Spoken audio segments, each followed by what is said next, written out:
प्रवीणजी मुधोळकर या सगळ्यांना विनंती करतो आणि नंतर विद्यार्थी आपल्याशी बोलतील.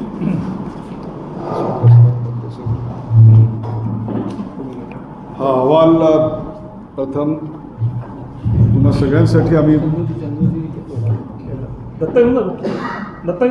प्रकाशित करत आहोत. हा लवकरच महाराष्ट्राचे राज्यपाल महामहिम भगतसिंग कोश्यारी यांनाही दिला जाईल. तसंच हा महाराष्ट्रातल्या प्रमुख राजकीय नेत्यांनाही मुख्यमंत्र्यांसकट दिला जाईल आणि याची नोंद त्यांनी घ्यावी. इतक्या परिश्रमपूर्वक केलेल्या सगळ्या माहिती जी गोळा केली आहे अशी त्यांना विनंती राहील. याच्या सगळ्या प्रती मी तुमच्यासाठी आणलेल्या आहेत. एक प्रेस नोटही आणलेली आहे. त्याचे काही महत्त्वाचे जे सॅलियंट फीचर्स आहेत त्याच्याविषयी आधी महाराष्ट्रातल्या ह्या काहीशा संवेदनशील आणि दुर्गम मागास भागात जाऊन हे संशोधन करायची संधी दिली. अर्थात संशोधनाचा जो कालावधी होता तो कालावधी काही फार वातावरणदृष्ट्या पर्यावरणदृष्ट्या फार चांगला होता अशातला भाग नाही. माझ्या विदर्भातल्या मित्रांना 47 डिग्रीची सवय होती, परंतु मुंबईकरांना माझ्यासारख्या तोही एक अनुभव होता. परंतु त्या प्रखर उन्हापेक्षा जे प्रखर सत्य समोर आलं ते तुमच्यासमोर या अहवालाच्या माध्यमातून आम्ही मांडतोय. आपल्या सगळ्यांना अचलपूर आणि त्यातला जो सगळा राजकीय भाग आहे त्याच्याविषयी मी काही सांगणार नाही, परंतु तो सगळा डिटेल डेटा याच्यामध्ये दिलेला आहे. अचलपूरला मुळातच दंगलीचा इतिहास आहे आणि दरवर्षी छोट्या मोठ्या धार्मिक अशांततेच्या कुरबुरीच्या घटना तिकडे घडत असतात.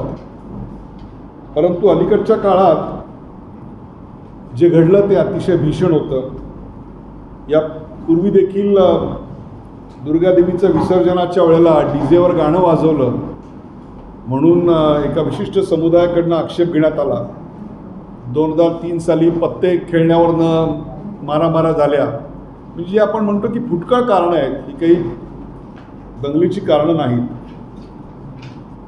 दुसरी एक गोष्ट म्हणजे आश्चर्यकारकरित्या आपल्याला सुद्धा किती लोकांना माहिती आहे मला माहीत नाही, जेव्हा मी याची बारीक चौकशी केली तेव्हा माझ्या लक्षात आलं की अचलपूरमध्ये रोजगार देण्याकरता एक मोठी टेक्स्टाईल मिल होती, फिनले मिल, आणि त्याच्यावर आधारित अनेक छोटे मोठे व्यवसाय होते. ती फिनले मिल बंद पडली,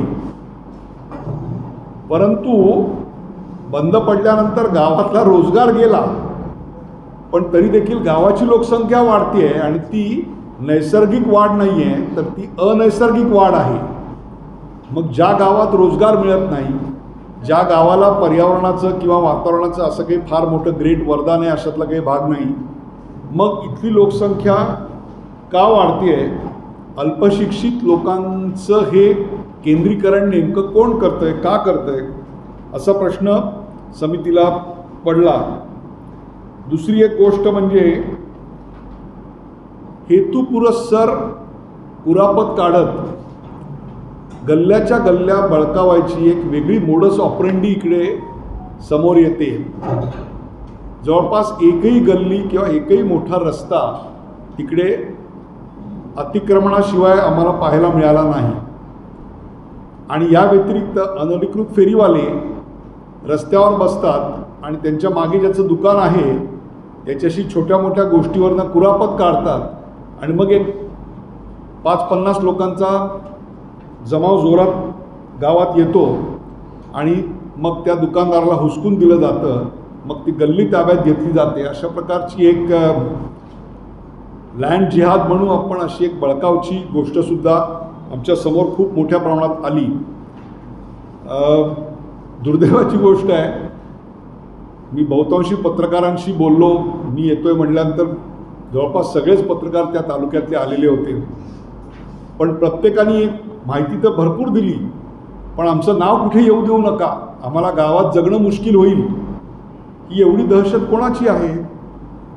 म्हणजे पत्रकारांना त्यांच्या अभिव्यक्ती स्वातंत्र्यावर गदा येईल अशा स्वरूपाचं वातावरण इतकं भीतीदायक का निर्माण होतं? आणि जेव्हा त्या समितीमध्ये एक निवृत्त अतिशय कायद्याकरता प्रखर असलेल्या न्यायमूर्ती आहेत, प्रसिद्ध असलेले बोबडे साहेब आहेत, तरी देखील त्यांना ही भीती वाटते, पोलीस अधिकारी असताना सुद्धा भीती वाटते, हे चिंताजनक आहे. आणखीन एक गोष्ट, आपल्याकडे गुटख्यावर बंदी आहे असं कागदोपत्री आहे असंच म्हणावं लागेल. अचलपुरात सर्रास गुटखा मिळतो.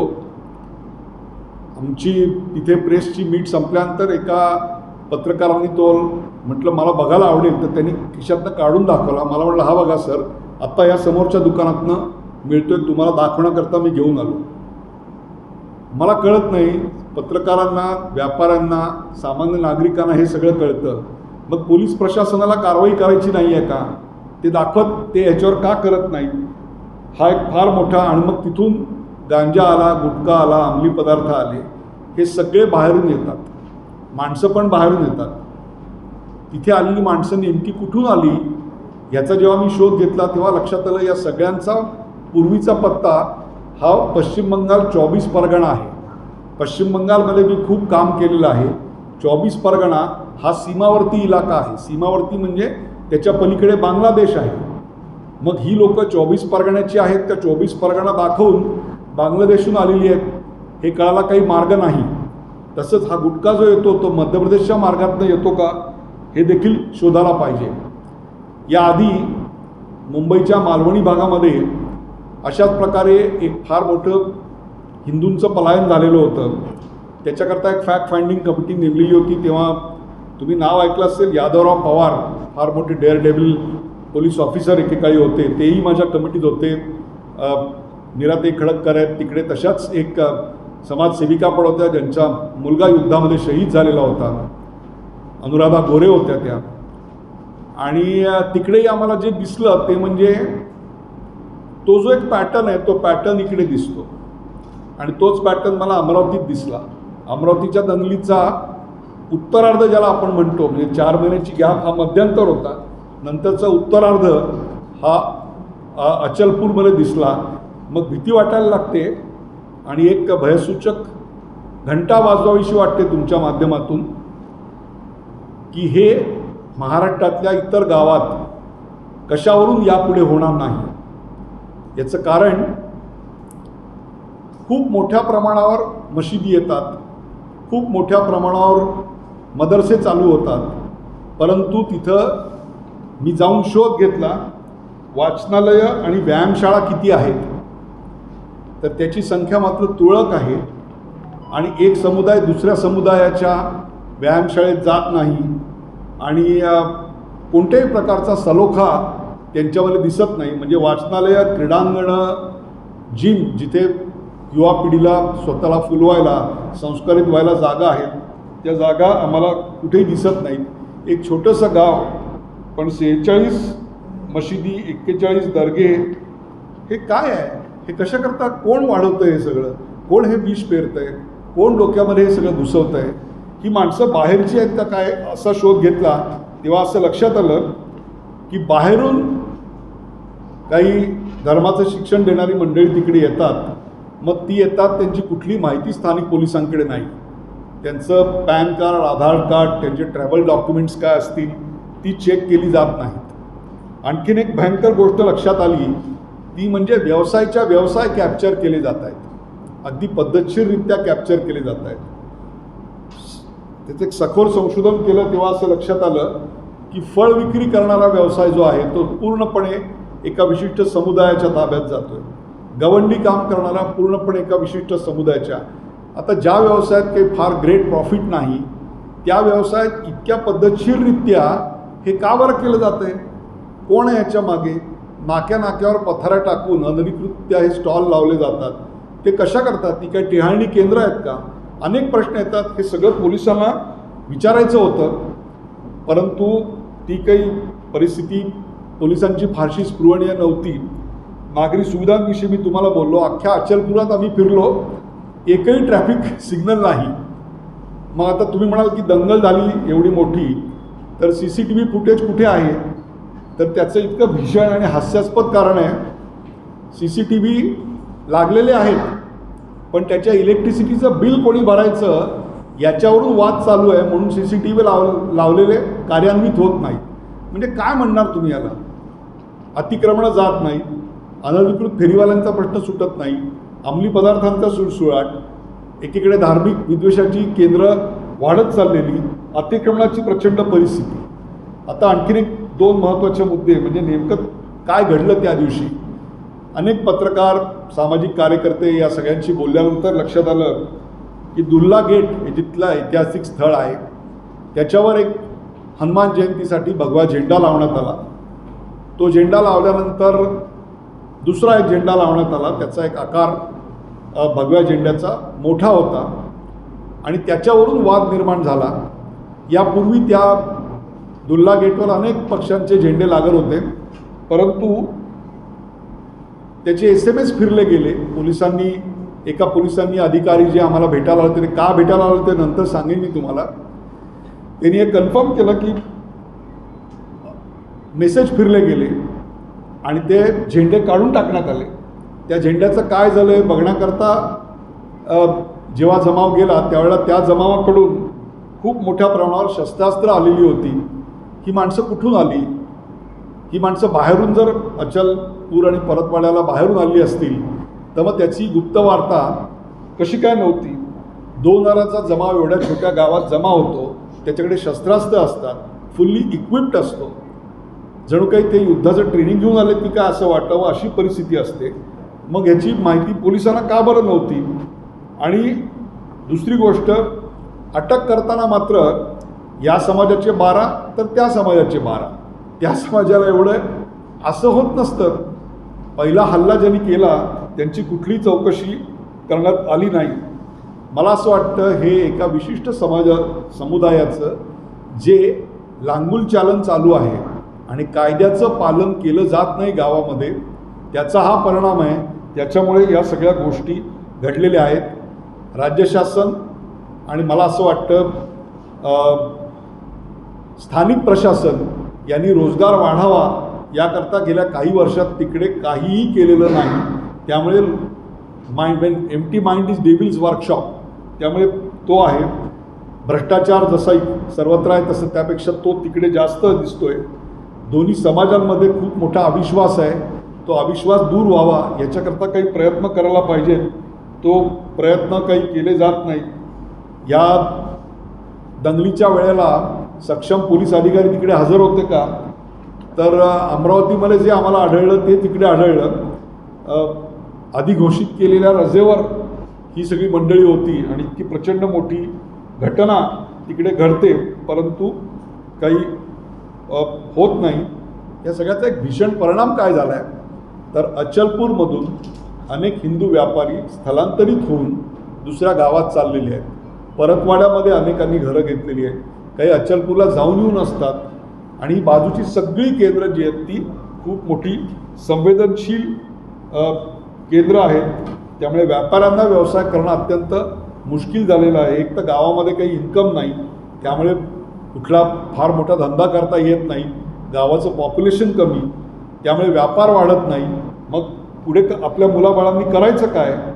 पत्रकारांना सुद्धा खूप दबावाखाली काम करावं लागतं आहे. सराफा व्यापारी खूप भीतीनं काम करत आहेत, कारण मागच्या वेळी जी दंगल घडली त्या 2007च्या दंगलीमध्ये सराफा व्यापाऱ्यांची दुकानं टिपून लुटण्यात आली.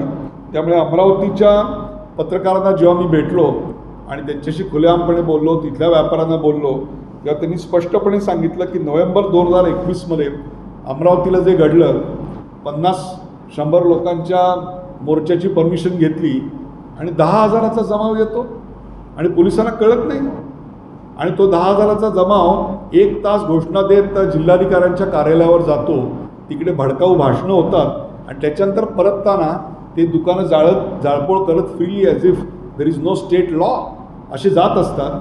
मग या 2-2.5 तासात प्रशासनाने काय केलं? हे सगळं आम्हाला प्रशासनाला विचारायचं होतं. आज तुमच्या की काही लोकांना वाटेल की एकतर्फी मी बोलतोय का? अजिबात नाही. आम्हाला त्यांची बाजू, आणि माझ्या रिपोर्टमध्ये मी लिहिलेलं आहे, आम्हाला त्यांची बाजू मांडायची होती. परंतु मला कळतच नाही. म्हणजे नागपुरात मी उतरल्यापासून अचलपूरला जाईपर्यंत माझी प्रत्येक मुवमेंट ट्रॅक केली गेली. मी आता ह्या गल्लीत आहे, मी आता या हॉटेलमध्ये आहे, मी आता या पत्रकारांच्या ग्रुपला आहे, हे सगळं कळत होतं. LIBची माणसं बाहेर बसली होती. मी हात जोडून त्यांना विनंती केली, अरे तुम्ही आत येऊन बसा, पत्रकार बंधू काय म्हणतात ते ऐका, व्यापारी काय म्हणतात ते ऐका, स्थानिक मोठे सामाजिक कार्यकर्ते ते काय म्हणतात ते ऐका.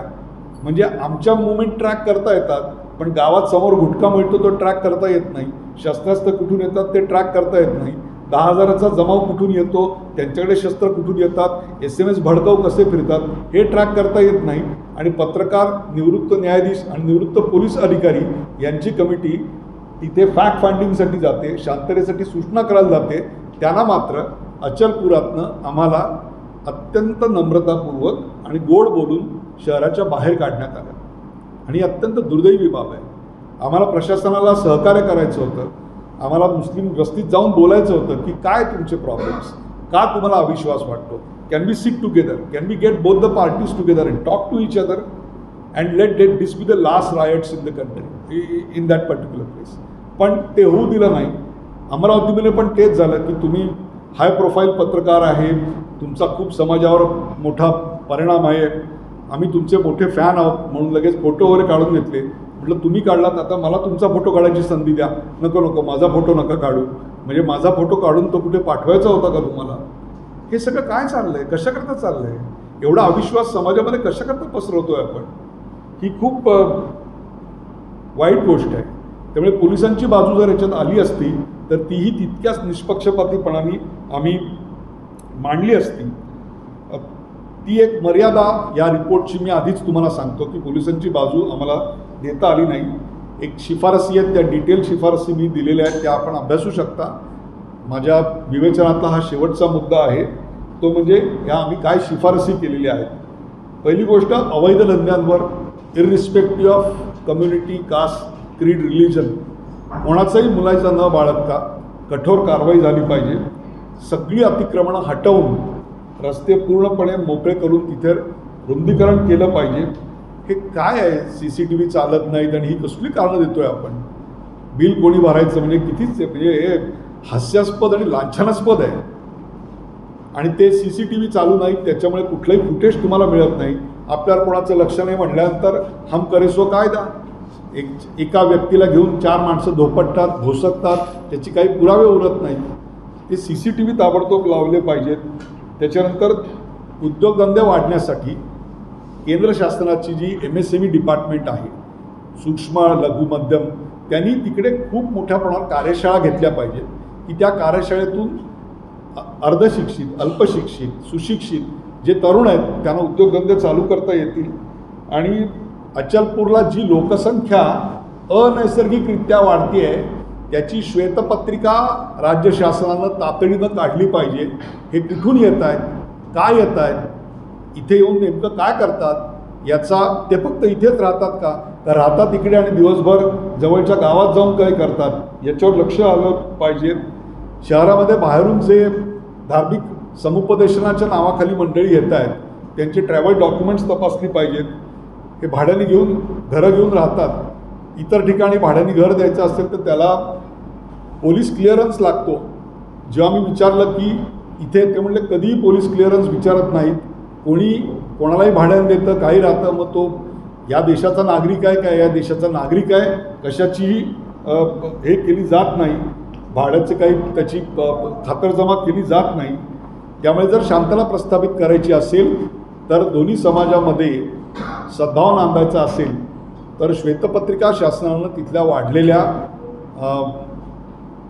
लोकसंख्येची केली पाहिजे. आणि अशा प्रकारे एक एक व्यवसाय का बरं काबीज केला जातोय याची एक चौकशी शासनानं केली पाहिजे. या समितीत सहकार्य मला केनिगर प्रवीण माझ्यापेक्षा वयाने लहान आहे, परंतु माझ्यापेक्षा अत्यंत वयानं ज्येष्ठ असलेल्या मीराताई असतील किंवा आमचे अनिल बोबडे साहेब असतील, त्यांचा उत्साह आणि त्यांच्या वयाला साजेसा नव्हता असं मी नक्की म्हणेन. त्या आमच्यापेक्षा त्या असल्यानं एक प्रकारची संवैधानिकता आणि बोबडेसाहेब असल्यानं कायद्याचं प्रत्येक कलम हे अतिशय बारकाईनं आम्हाला समजावून सांगत होते. त्यांच्यामुळे संवाद साधायला अनेकदा महिला ज्या आलेल्या होत्या त्या बोलायला कचरत होत्या. त्यांच्याशी त्या स्त्री असल्यामुळे व्यवस्थित बोलू शकल्या. तशा प्रकारचा दीर्घ अनुभव या दोघांकडे होता. त्याचा व्यक्तिगत अध्यक्ष म्हणून मला खूप फायदा झाला. त्याबद्दल मी त्या सगळ्यांचे आभार मानतो. आणि हा जो अहवाल तुमच्यासमोर इतक्या देखण्या स्वरूपात येतो आहे त्याचं सगळं श्रेय प्रवीण मुधोळकर यांनी घेतलेल्या मेहनतीला आहे. आणि मैत्री परिवाराचे पुन्हा एकदा आभार.